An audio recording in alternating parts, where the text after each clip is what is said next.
got you this time. You got one? Yeah, they're little though. Right there, that's the spot. Hey! A little bigger. What do you got? Another sea trout. Look at that. Yeah. Now they get this big, so Right. these are You got little a babies. baby. Be free. So how long have you been fishing in these waters? Well, I grew up here. I got my first boat when I was 10 years old. So I'm 67 now. Long time. Long enough to see changes. And when did you first notice that things were starting to change? Really in the middle 70s when I saw barnacles going up seawalls and pilings, because they don't grow where there's no water. And then 15 years ago, it started to flood. And it wasn't very often, but then it was more and more and more, and now it's flooding all the time. Do you think you and the people in your community will be climate change refugees? Oh, absolutely. If the water comes up, where do you go? Unless we want to live on a raft or something. I don't think so. Everybody's going to have to move. And by everybody? No, it's not a small amount of people. It could be millions. Because Captain Dan doesn't exactly live in a small fishing village. He lives in one of the biggest cities in America, Miami.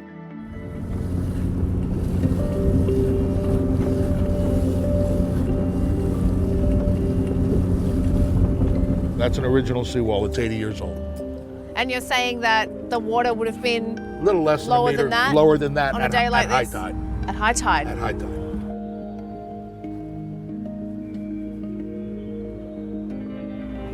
Why do you think people are still building here?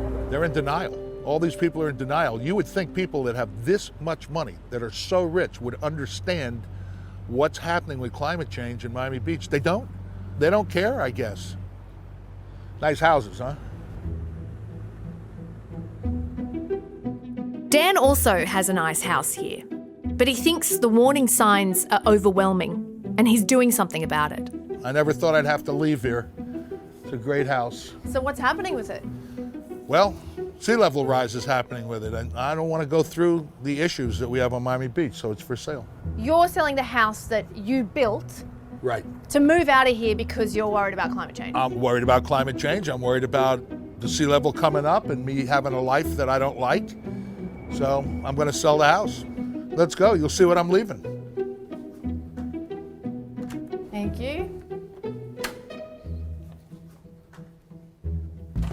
I have people telling me it's a bit of a drastic move. In my mind, it's not. I'm being timely about this, where I have time to actually get out and still be able to afford to go somewhere else and do something else. And this was my office. It's all bare walls right now, but it used to be covered with world records, mounted fish, trophies from fishing tournaments. My whole life was in this room. It's all in boxes in storage now. It hurts me to leave here. I built everything here, to stay here, to live out my life here, the next 20 years until I die. And I'm not gonna be able to do it. And it pisses me off. I'm not a happy camper. For Dan, climate change is a pressing issue. But right now, it's not for President Trump. And Trump's not alone. The governor of Florida, Rick Scott, refuses to comment on the issue and has reportedly banned parts of his office from using the terms climate change or global warming in official correspondence. Governor Scott declined to speak to Dateline for this story.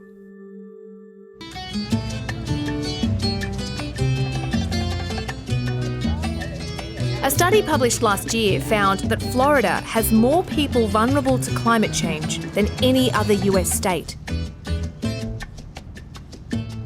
But still, some locals are sceptical. I'm not sold on climate change. I think there's always going to be big storms. I'm not ready to say it's because of climate change or global warming or anything that we're doing particularly. I do believe that climate change is just a phase that the Earth goes through to cleanse itself. Up until it's proven, I think it's more like a natural thing. I don't really care about climate change. Harold, good to meet you. Dan, it's a pleasure. Let's take a tour of Miami. How about it? University of Miami professor Harold Weinless has been tracking the tides here for decades. How long have you been trying to warn people about the rising sea levels in Miami? My first talk was I gave one in 81, so. In 1981? Yes. In the last decade alone, flooding in Miami Beach has increased by 400%. The city has spent hundreds of millions of dollars trying to stem the problem. This road's been raised about 2 feet. You can see, I can go down here. And this would be the sidewalk level of the old place, okay? And so they've raised it up where you are.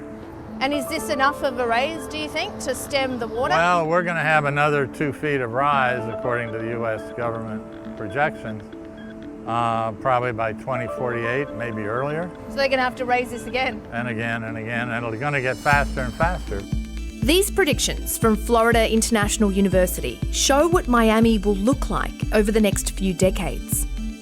In 150 years, only 3% of its land, according to the study, will remain.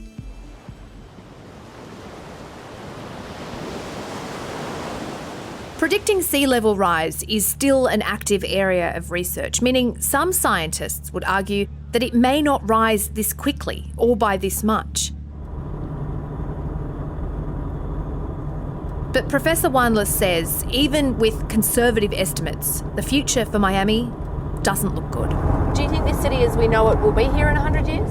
It won't be here in 100 years.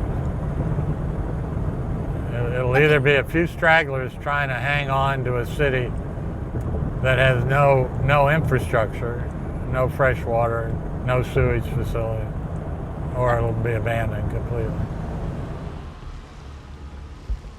Well, here we are. There's one more property we should probably look at here.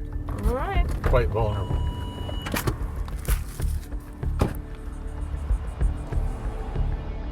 So this is Palm Beach, and this is Mar-a-Lago, one of Trump's residences. It's President Trump's pride and joy.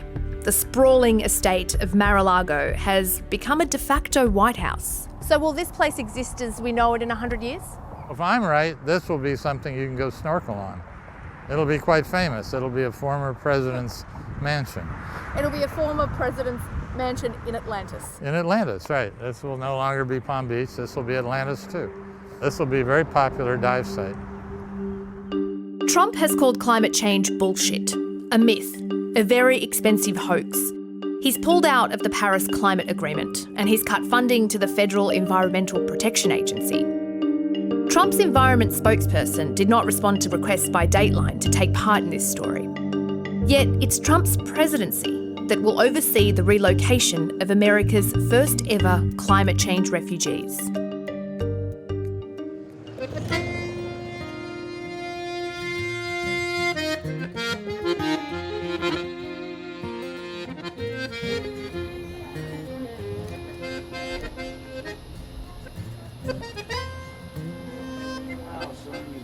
It's an autumn afternoon in Louisiana. Hey, look, you got a friend. You didn't think you were going to have a friend. How are you? We're at my grandma and grandpa's house on the island of Jean Charles. We're all down here celebrating their 70th wedding anniversary. Your grandparents have been here all their lives, right? All their lives. They're 90 and 91. Hello. So this is my grandpa, Lynn. Hello. And that's Mama Nina, Denisha. Hi, how you doing? Thanks for having me.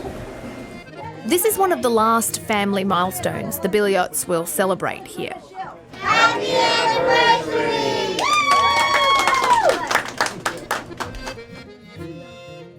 The Billiots have a house in Louisiana's Ile de Jean Charles that for 7 decades has been a home for their sprawling family. I'm not touching the fish. You don't need to touch it. You let him touch it. But after years of watching the land around them disappear, they've had to turn to the US government for help. Last year, the Obama administration granted them $48 million. It was the first time federal tax money had been granted to move an entire community reeling from the effects of climate change. That's why the residents of Ile de Jean Charles were dubbed America's first climate change refugees. Of course, nobody wants to leave, but I think they understand that for safety, it's for their safety. Hey, Tommy, I might have to borrow these and bring them back. That's Chuan, there's Margaret. This island is about to stop being home to the Billiots. They are Biloxi Chitimachi Choctaw Indians whose ancestors moved here in the 1830s after being forced from their lands. Look at her now, yeah. See what they were doing, huh? Eating the rest of the spaghetti with that spoon. For 200 years, the Biliots have lived, loved and died here. Yeah, because no, yeah, I was born in '53. That's the old one right there. When I was a kid, I used to go walk over there. They have the marshland. So it was So marshland. you can walk over there on that. It was hard. But now, It's just water. nothing but water Yeah. on both sides of the island. Ile de Jean Charles is sinking. Since 1955, the island has lost more than 98% of its land. What you're seeing is the 2% that's left. And as the land disappeared, so too did the people. So there were about 150 families here when you were growing When up, I was growing up, yeah, and now there's like 25. Boyo, Wen's son, left the island in the 1980s. this place right here was where your house used to be. Yeah, we had we were cut from right there to by that tree over there, with that other tree, And what happened in '85? and the hurricane took it. Hurricane Juan, because we had got flooded twice in the same year, in August, and then we had just finished fixing up the whole house, and then in October, that's when Hurricane Juan hit us. I said, that's enough. Yeah, final straw. Final straw. We ain't spending no more money for nothing. Just down the road from the Biliots lives Chris Brunet.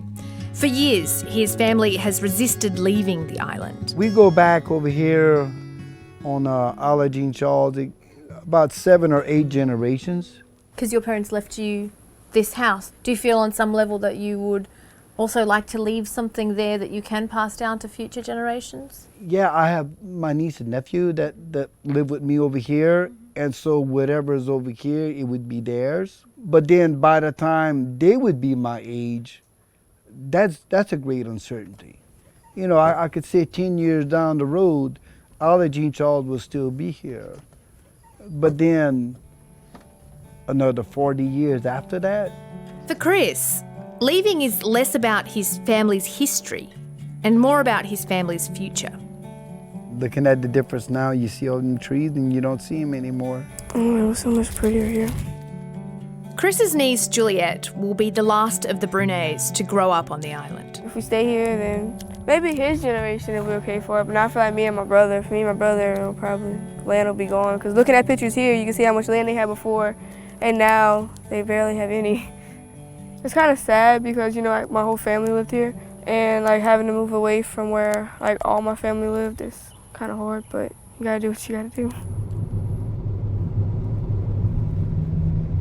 And so how far is this location from the island? Probably about 35, 40 miles, I guess, give or take. Albert NAQUIN is the chief of Ile de Jean Charles. He's in charge of the relocation project. So what are we looking at here? We're looking at the new site for our new community. And what kind of things were you looking for in a new property? The highest piece of property that we could find in Terrebonne Parish. So this here is out of the flood zone, so that's what we're looking for. And how big is it all up? It's probably right there around 500 acres. What you're seeing here is precious in Louisiana. On average, the state loses a football field of land every hour. Decades of dredging, man-made levees and naturally occurring storms are eroding the state's coastline. Scientists say this is exacerbated by rising sea levels caused by man-made climate change. But a recent Yale University study found that in this part of Louisiana, almost 40% of people don't believe that to be true.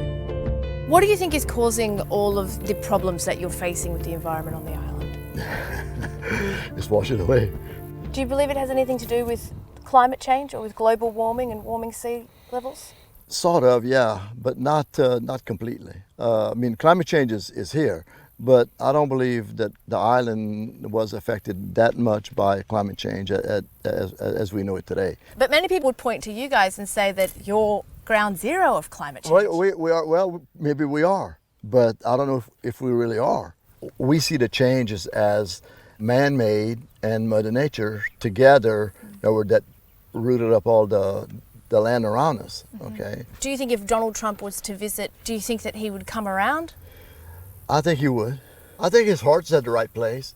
It's just that he's hard-headed like I am. In other words, it's hard to kind of make changes in what you see until you actually see it.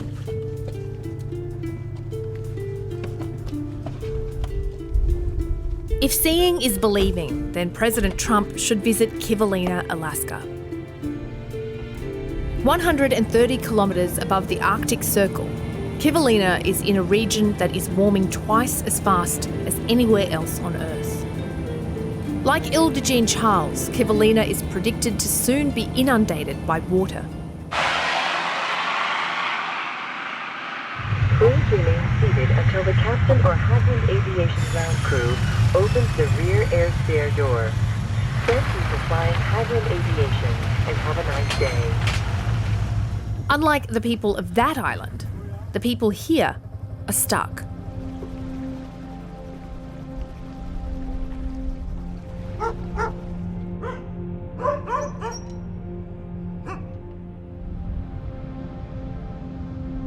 For decades, the local Inupiat people have been pleading for help to move their community.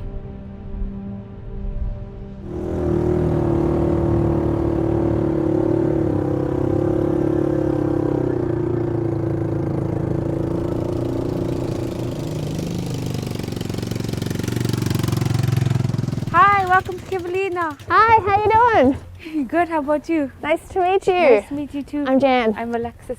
The year Alexis Hawley was born, 1992, was the first time Kivalina voted to relocate. This is your home, eh? Yeah.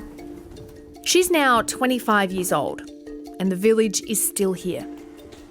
It's a race against time, race against the ice melting. So there's no telling how fast it'll go away anymore, how long it'll stay. Have things gotten worse here in your lifetime? The most reliable animal that we rely on for food is the seal, ugu, and we haven't been getting much of that over the last few years due to the ice going away quicker than usual. Are you worried about that? Yeah, I'm worried about it because I can't go without eating seal oil. I was raised on it. We can't buy it at stores, you know, it's not sold in stores. We make it, we gotta make it.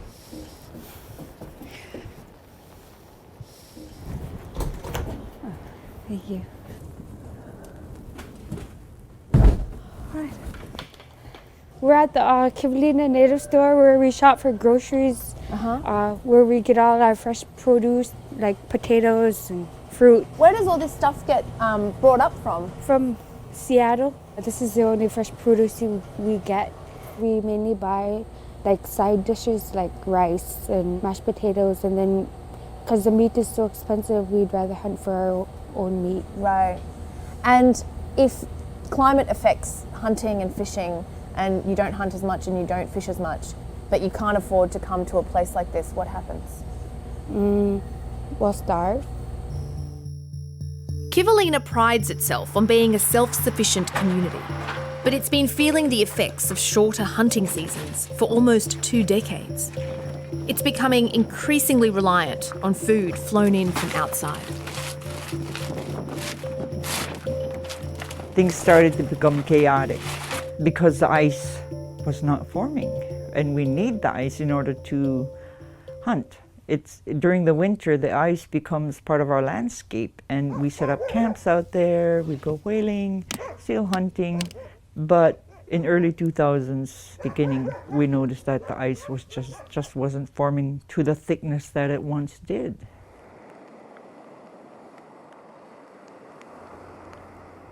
COLLEEN SWAN is a Kivalina elder. For years, she's been fighting to relocate her community. Where do you see Kivalina in 20 years, ideally for you? On higher ground. So not in this location at the moment? No, this is not a good place to be. It's never been a good place to be. Our elders knew that from the beginning. This was just a seasonal hunting ground for them. That was until 1905, when the US government built a school on the island and forced the community here permanently.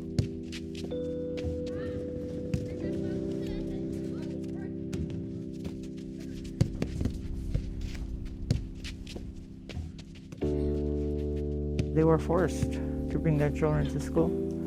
So if they didn't, they would either be fined or imprisoned. It was an invasion. It was an invasion by the government. Now the same government that forced Kivalina's people here won't help them leave. Kivalina, like Ile de Jean Charles, is sinking. But this island has been given no federal funding to relocate. How confident are you that the government is going to come to your aid? I'm not confident at all, because nothing is more important than their bottom line. So we get kind of pushed aside. Our issues get pushed aside. Are you less hopeful now that Trump is the president? He's already taking actions to take funding away from what existed before from previous presidents.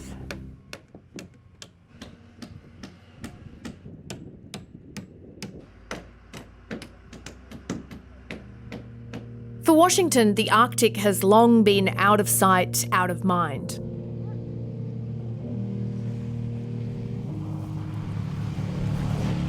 A US government report from back in 2003 warned 180 native Alaskan villages were also at risk of flooding and erosion, due in part to rising temperatures.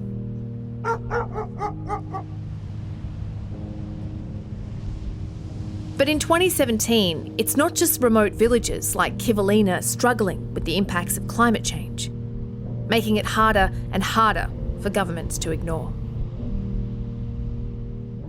Our only hope for a better life in the near future is to rely on the private sector. Government is not going to help. They're going to keep debating.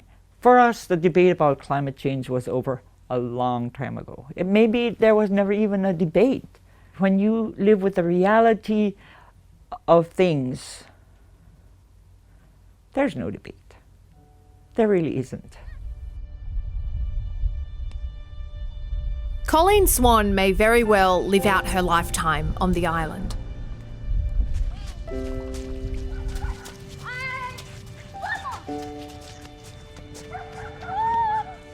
But the majority of Kivalina's residents almost certainly won't.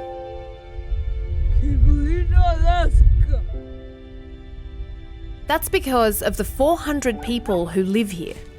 Half are under the age of 18.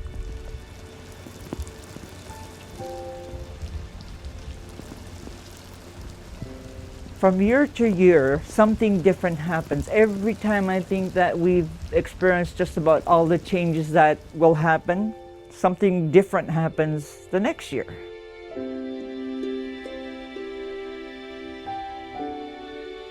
What 2018 holds for Kivalina, Ile de Jean Charles and Miami is uncertain. What is certain is that climate change is not a top priority for the Trump administration, despite the small but growing number of Americans dealing with a rapidly changing environment. And the fallout could likely turn what President Trump believes to be a very expensive hoax into an even more expensive reality.